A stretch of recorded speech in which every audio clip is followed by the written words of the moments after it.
So, hello, my fellow human beings. It was a very long time that I talked to you. Well, what should I say? I passed my finals last week, and let me tell you, it was a roller coaster of emotions. First of all, the feeling of having finished high school, this huge chapter of my life. I spent 12 years in the school system, and let me tell you, it was something. A lot of ups and downs. Grew a lot, but also got hurt a lot. However, I'm done now, and I thought it would be so freeing. And honestly, it's slowly starting to feel like it's freeing. But first of all, I was like, shit, what am I gonna do? My day is so long, and there's so much I wanted to do while I was still in school, but couldn't do it because, felt so stuck and busy. And now it's like almost too much to, decide what to do. I wasn't sure if I should return to YouTube because I don't know. I had a lot of amazing experiences, but I never thought of, whipping out my phone and filming it because I just wanted to be in the moment, or I didn't thought of, started filming it. But I don't know. I think I'm gonna share today with you. What it means today. Today means it's summer solstice. I don't know how you call it in English. Midsummer. And I never celebrated it before, to be honest. But I think I'm gonna do this year, and I read up about it. And it's basically a celebration of light and a celebration of the change between spring and summer. Celebration of nature, of being positive, even though the days become slowly shorter from now on. And I thought it's something that suits my personality well. That's why I think I'm gonna attempt to celebrate midsummer or summer solstice. I need to search up how you call it. Summer solstice. Summer solstice. Okay, apparently I pronounced it wrong. Summer solstice. Funny. Yeah, and I'm gonna celebrate it today. And I think I'm gonna take it with me. I started my day with sleeping out because I had a whole bunch of stuff to do yesterday. It was super exhausting. I went on a little trip with my mom because I needed a summer dress, and I found one, a beautiful linen one. I think I'm gonna wear it today, and you'll see it. And then I slept in, then I had breakfast, felt super lost. That's the thing that comes with, after graduation blues. And you don't know what to do with your time, or what your dreams are, or what your hopes are. But I'm gonna, put it aside today and celebrate summer solstice. So basically, as I already told, it's the longest day of the year. After today, the nights become longer, the days become shorter. And yeah, I think I'm gonna celebrate it, and I don't know how quite because it's my first time, but I'm gonna take it with me by attempting to do that. And I think starting with making some kind of jewelry, necklaces and stuff. I think I need someone on my side always tell me how to pronounce stuff in English, because some words are tough. For example, my English exam, I practiced pronouncing inevitable the whole day, and then it came to my exam and I was like talking, and I was like in yeah, but I still got an A. English is my favorite subject, so but I collected a lot of feathers through the last weeks, multiple feathers, and those I found in the field, and this one I found, I think, on the side of the road. I think they're both both ravens' feathers. This one for sure are crow's feathers, and this one I can't quite identify, but I think also because it's black, but the white irritates me. Maybe it's from another bird, a taller one, of course, because it's a big feather. Then this one, I don't know where I found that one. I think also in the woods. It's quite beautiful. It has pretty stripes on it. And those are from the hens I fed or looked after for like 1 or 2 weeks. They're not as, you know, special as the ones I found in the woods, but they're still pretty cool. I already cleaned them, but they're kind of, I don't know. So I think I'm gonna attempt to make a crown out of those and maybe ivy and flowers. And yeah, I think I'm gonna make a bonfire today and bake something like that, and then dance around the bonfire like a witch. I'm not a witch. Maybe I am, I don't know. What is qualifying a witch to be a witch?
Currently I'm on a huge meadow beside my house. I wanted to make my way to the forest to, you know, pick, I don't know, leaves, flowers and stuff. And I also wanted to pick flowers from this meadow. But sadly, or not sadly, but the farmer started mowing the grass yesterday. And now it's like all dried up and he's carrying it away because I feel like it's raining soon. And I also found this tree with a bunch of cherries. I'm surprised that nobody picked them yet because they're like super ripe.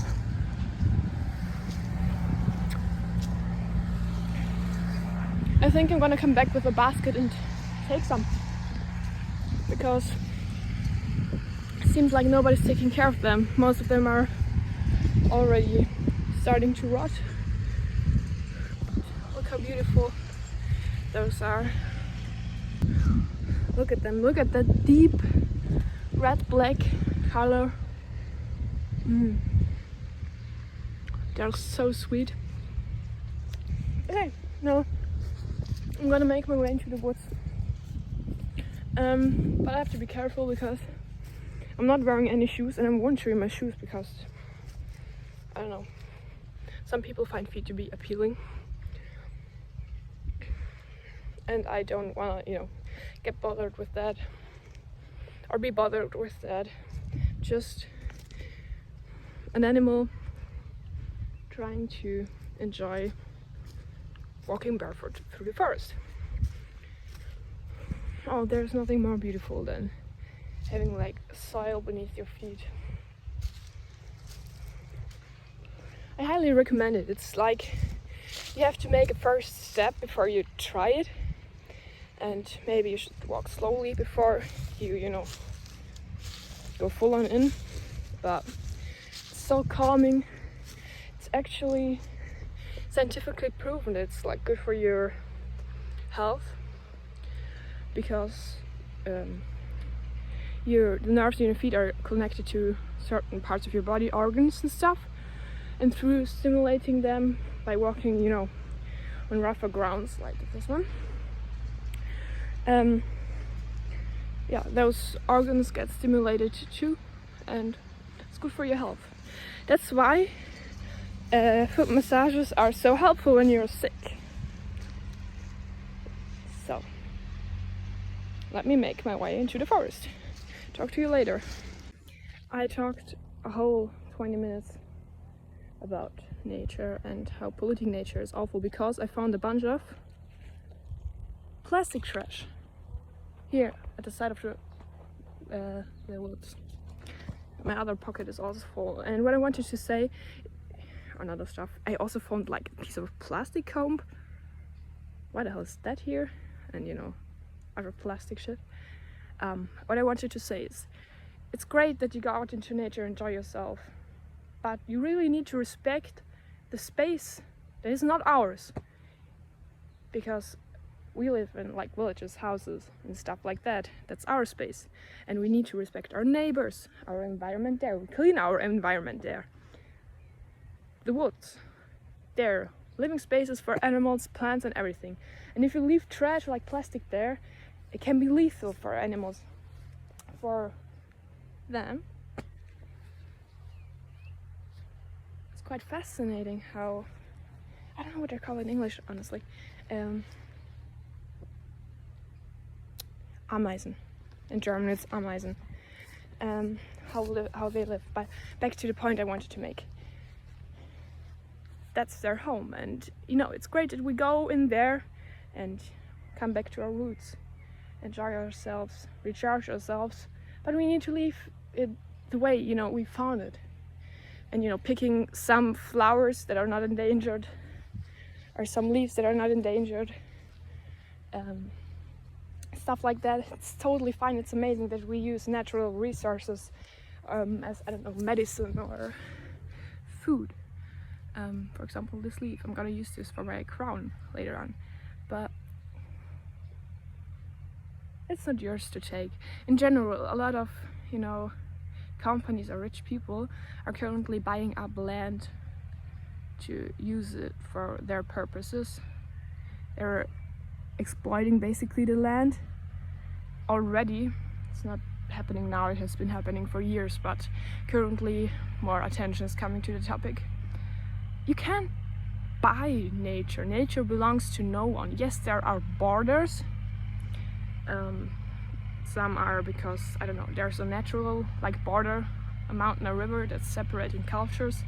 Therefore the languages on each side of the river are different, or I don't know, the traditions. But you can't buy land. It's its own thing. Those big industrial farmers who are destroying land by poisoning it, putting chemicals into the ground and stuff like that, it's also not respectful. It's not how you treat resources you depend on. And yes, currently it's working. We have enough food, we have enough grains, vegetables, where we live like in the Western world. And one day it's not gonna work anymore if we go on like this, if we go on destroying grounds, the soil and ecosystems. But the main message is, take care of nature. Take care of nature. It's all we have, it's the reason we live and the reason we survive. So take a look at this beauty. You probably can't hear it, but there's like a whisper of the wind going through the leaves. Bees are humming, birds are actually quite no, I can hear some. Would be concerned if no bird would be singing in the forest. Take care of this beauty, it's all we have.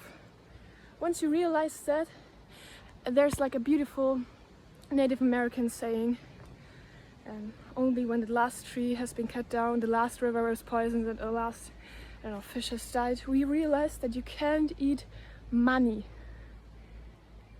You can't eat money. And you know, I'm sure you've heard of this, but have you realized it? You can't eat money. So why do we exploit nature, human beings, in order to get richer and richer when, you know, if everybody would just take what they need to live, this world would not have starvation. This world would not have wars. Everything is caused by greed. So I found some of those. And I found ivy, which I'm gonna pick. Because ivy is great. It's also beautiful. Such a dark green. You could make your own soap out of ivy. Like a certain kind of ivy, a poison ivy. Take a look at it. I feel like through that I'm explicitly searching for plants I could weave in my crown. I pay more attention to my surroundings and the plants around me, and you know, I today discovered some plants I've never seen before, or I probably have seen them before, but I wasn't paying attention, and I think it's quite beautiful. So, oh, my sunglasses are dropping. And there's a beautiful, you know, water tank, old water tank. I think it's not working anymore, but it looks kind of like a ruin. I found something amazing. White strawberries. And I think I'm gonna pick one. You know, you usually have to take care when you eat stuff from the... Honestly, can't beat wild strawberries. Such an intense taste. You have to be careful when picking stuff up the ground in the woods, because a lot of animals are peeing and shitting there. There's a chance that they might have worms on it. So if you don't take a care look at the fruits, you could get infected. But I took a closer look, and the strawberries were not that much on the ground. There was like this much of a gap to the ground, so I think I should be safe.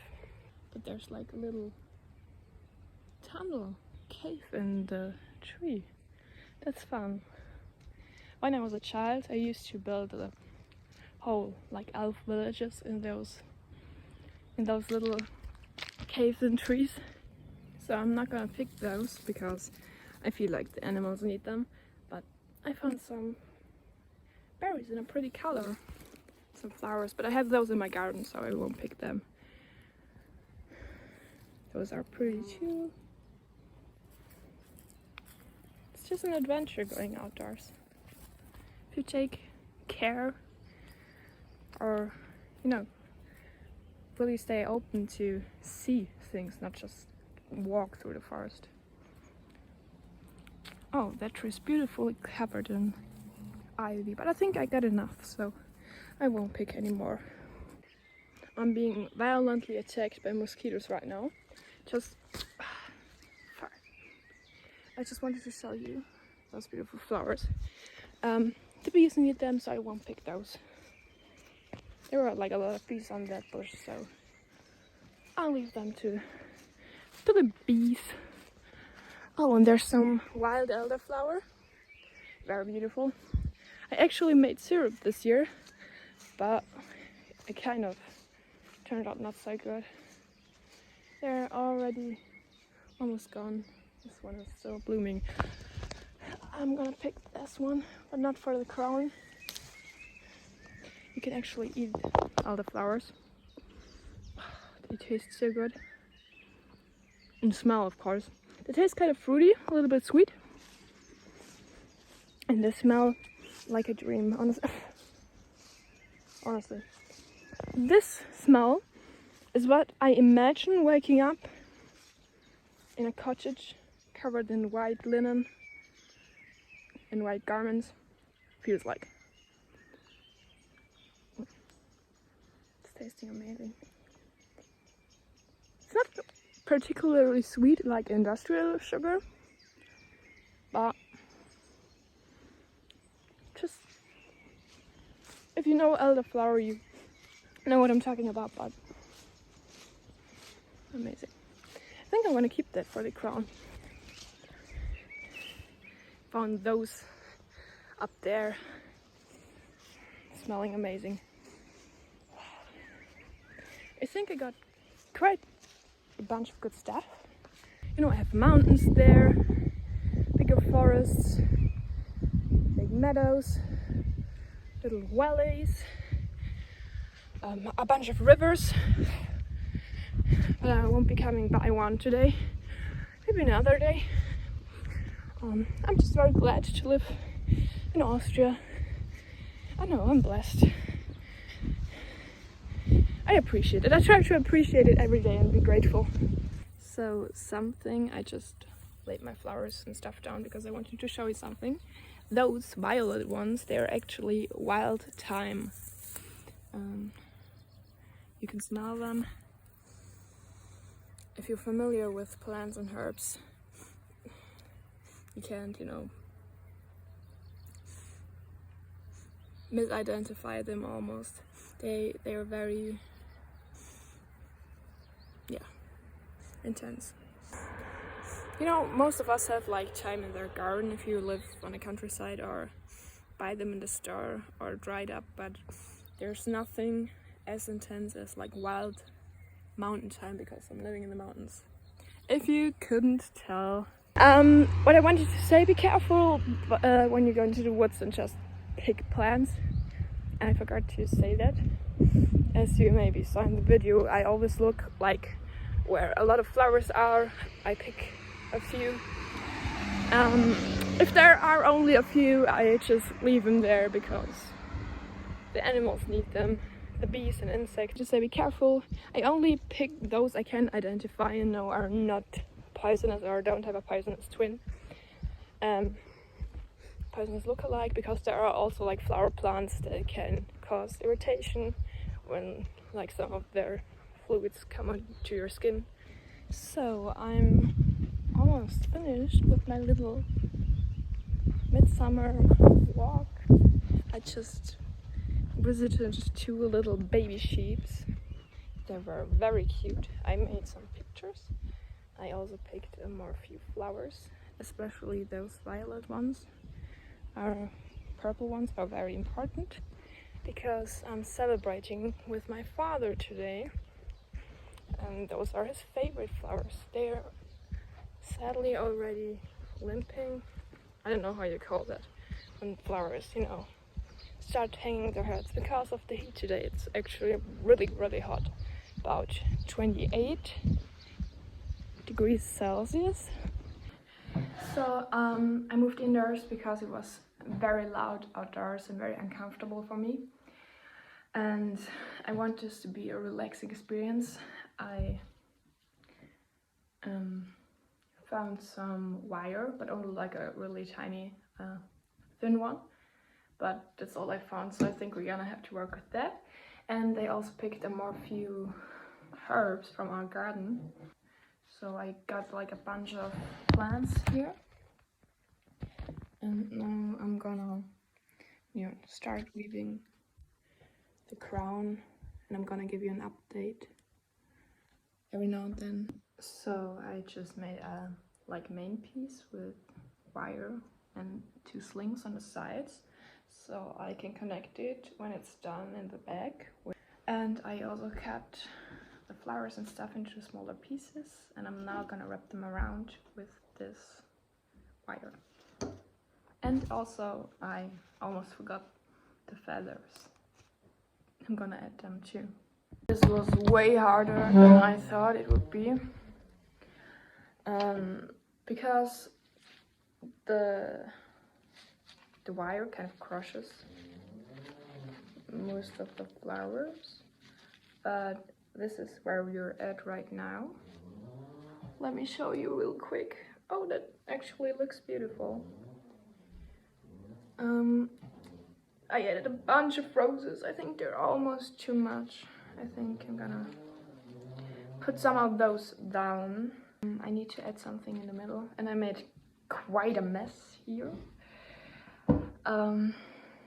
But let me show you how I how the process of adding stuff works. So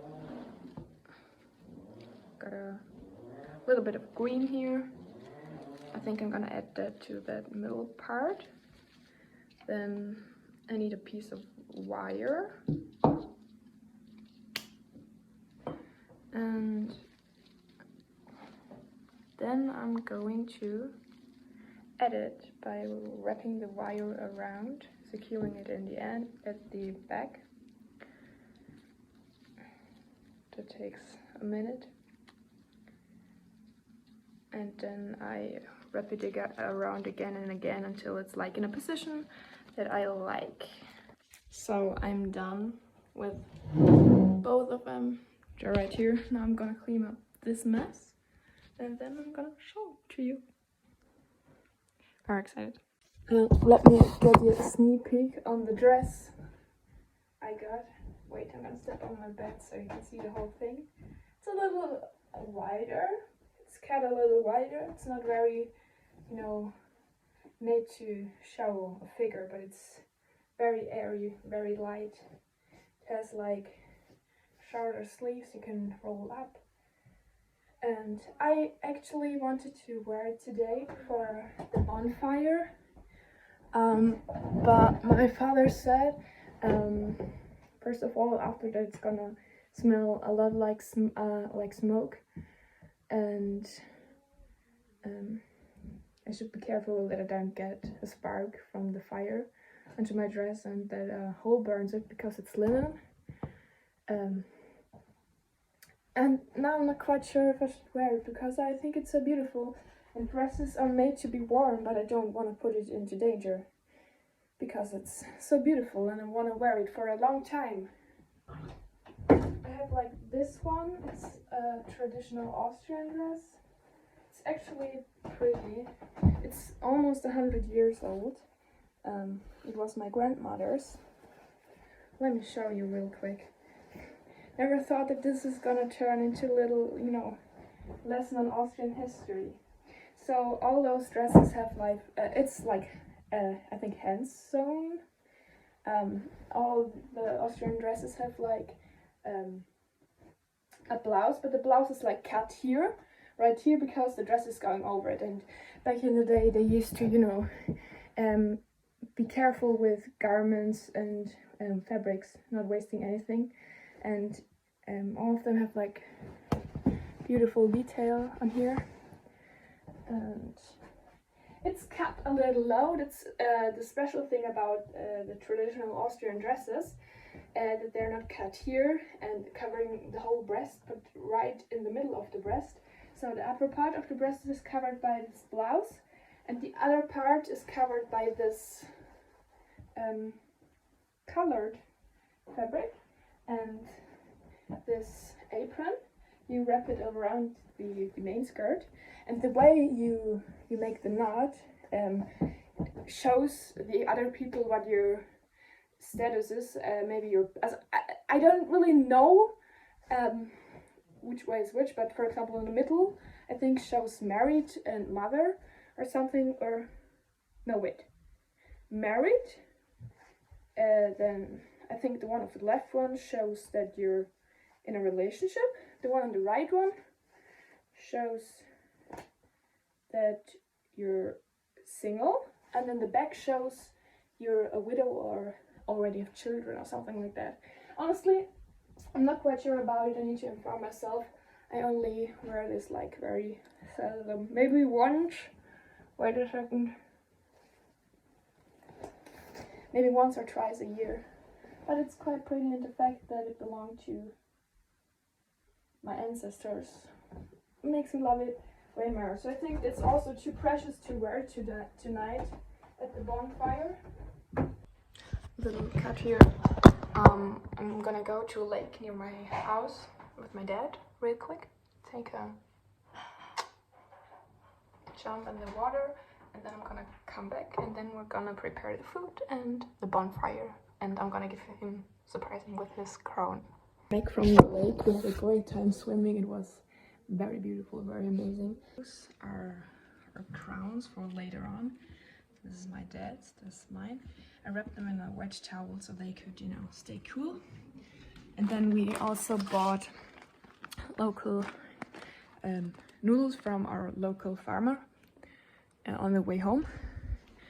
And now I'm gonna cook something. And my dad volunteered to make the bonfire. And my sister is setting up the table. And I think it's gonna be a great deal of teamwork. We're gonna put the bonfire about here on the meadow, and we're gonna eat here. And yeah.